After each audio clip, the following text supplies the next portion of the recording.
The tips of the tail are removable to keep it more narrow, so that we can put on a trailer and it's safe on the highway. That weighs nothing. Wow, that's so simple.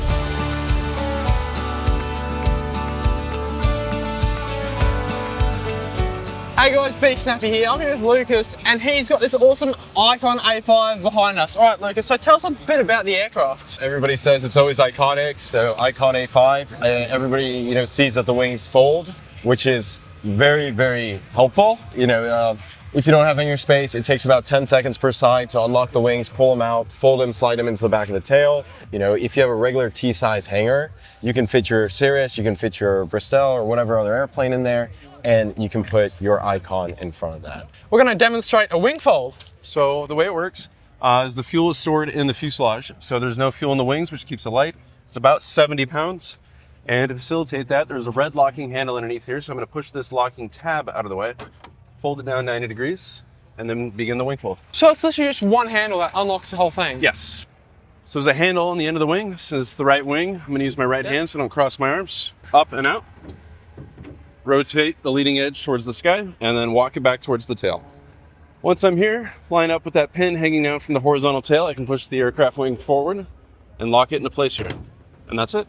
Another cool thing is that the tips of the tail are removable to keep it more narrow, so that we can put on a trailer and it's safe on the highway.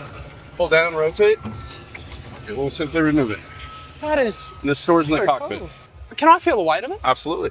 That weighs nothing. Wow, that's so simple. That manual process is so much more simple than anything like hydraulic. Very it's even simple. faster. Yeah.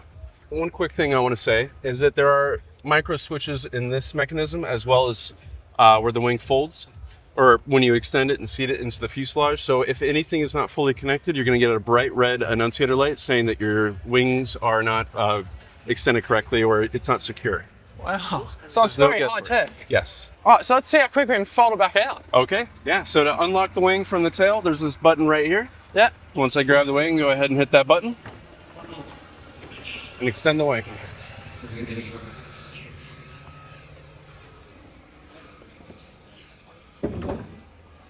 That is crazy quick. Now that is what you call design.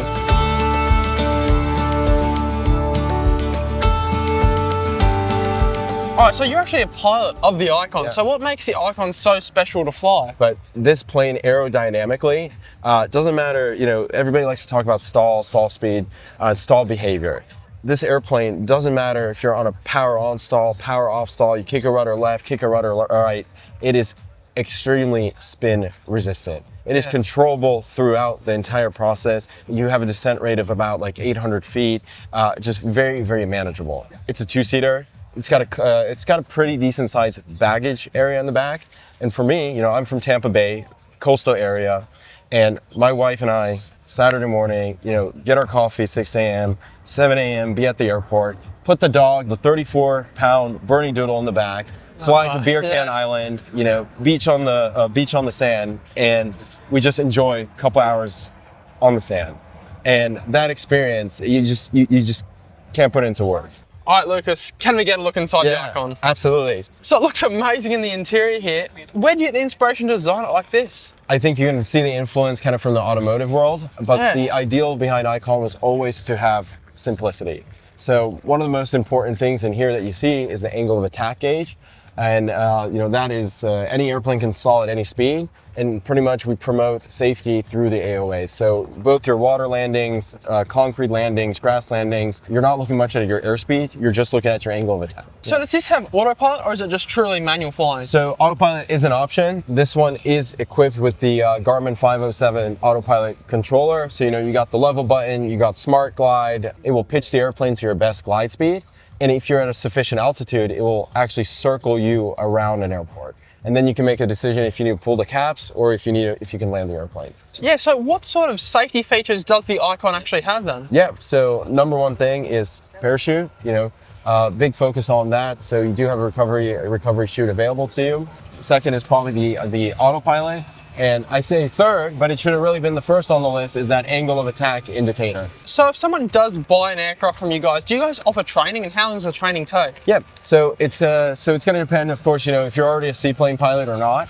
If you are a seaplane pilot, usually the course takes about 2 to 3 days. When you purchase the airplane, you do get a voucher for training at one of our Icon facilities. And as I'm looking at the interior, it looks very light. Is this like carbon fiber? Yes. So 99% of the airplane is all carbon fiber. Yeah, so it's a very light airframe. Very light airframe for what it's designed to handle. You do have 2 cup holders. What you put in those cup holders is your decision, but we have 2 carbon fiber cup holders. Can I charge my phone in here too? Absolutely. So in the center console, when you lift up the center console, you got a 12-volt plug, and actually you also have a place for the caps pin. So right next to the charger, there's a pin where you can plug in the caps pin. So for safe storage when you're flying. So what fuel does the Icon actually run on? Yeah, so you can use MoGas, you can use 100 low lead. So of course with MoGas, your operating costs go down significantly. Yeah. But you're not going to hurt the engine using 100 low lead. So you can just pull up to a gas station and fill up. No problem. So who is actually the main buyer of the Icon? Is it commercial, private, mum and dad? It's a little bit of both. We actually see a lot of like hotel resort customers. When my latest customers stopped by the booth yesterday, he owns like a flying club in Cancun, Mexico. Obviously very tropical area, resort style. So a lot of people are doing kind of experience flights or club ownership where they can rent an A5. Of course, you get a lot of the typical, doctor, lawyer kind of customer, but we also get the non-pilot. So, we help our customers take them from that 0 to hero, whether it's sport pilot or PPL. And with an airplane like this, it's just so easy to fly. Yeah. And everybody says that, but once you hop in an A5, you'll understand what I'm talking about. I also noticed, so most seaplanes, they have like the traditional twin hull design where it's like on beams. Yeah. Why did Icon design it with just one hull? You have flying boats and you have, like you said, float planes. So each is kind of suited for different environment. Flying boats, in my opinion, like the Icon, is a lot more fun. And Icon took it a step further, and then we designed these things on the side, these pods that are called sea wings. And when you're flying a lot of other flying boats, you usually sit very, very low down in the water line. On the A5, you can actually stand on those sea wings and sit on the wing and not get wet. So there's quite a bit of distance between the hull and the water, beside you, which has its own particular advantages. It also looks like such a travel ideal plane. So what sort of range are you getting out of it, and how far does that get you, like with speeds? You'll see around 90 to 95 knots, like indicated airspeed. You take it up a couple thousand feet. You can get a little bit faster with the true airspeed. It only sips about 4 gallons an hour. It's got that 912 IS, which is 2 fuel pumps, 2 ECUs, 2 generators, just all the redundancy you'd want. And you can have autopilot, so you take off, gear comes up, autopilot on, and you're chilling, just laying back. So in one leg, I'd say realistically you're going to do about 400 nautical miles. And what sort of license do you need to fly the Icon? Yeah, that's going to highly depend which country you're in. Here in the US, you just need a SPL or sport pilot license. Most of our customers do have PPLs. If you're in Europe, Australia, it's either going to be RAAs or it's going to be an advanced ultralight license. It just depends on which country you're approaching us from. All right, so there's also a lot of other light sport seaplanes. So what about compared to like a Sea Ray? Sea Ray, it's at a lesser price point. It's a lot more utilitarian, dare I say. It's fabric, a lot of cables. This is a little bit more high end. I don't want to say it's better quality. The build quality of a Sea Ray is very, very nice, depending, if it's a SLSA or a home build. But if you look at overall general quality from a factory built airplane, this is definitely a little bit more upscale. So, price points, Sea Ray is a little bit cheaper. It's a little bit more nimble on the water, and depends again what you're looking for. This is a lot more stable on the water. It's got those sea wings. You don't have any pontoons on the wings, so you don't have to worry about ripping off a pontoon if you're doing a rough water landing. All right, so what does it cost per hour to run?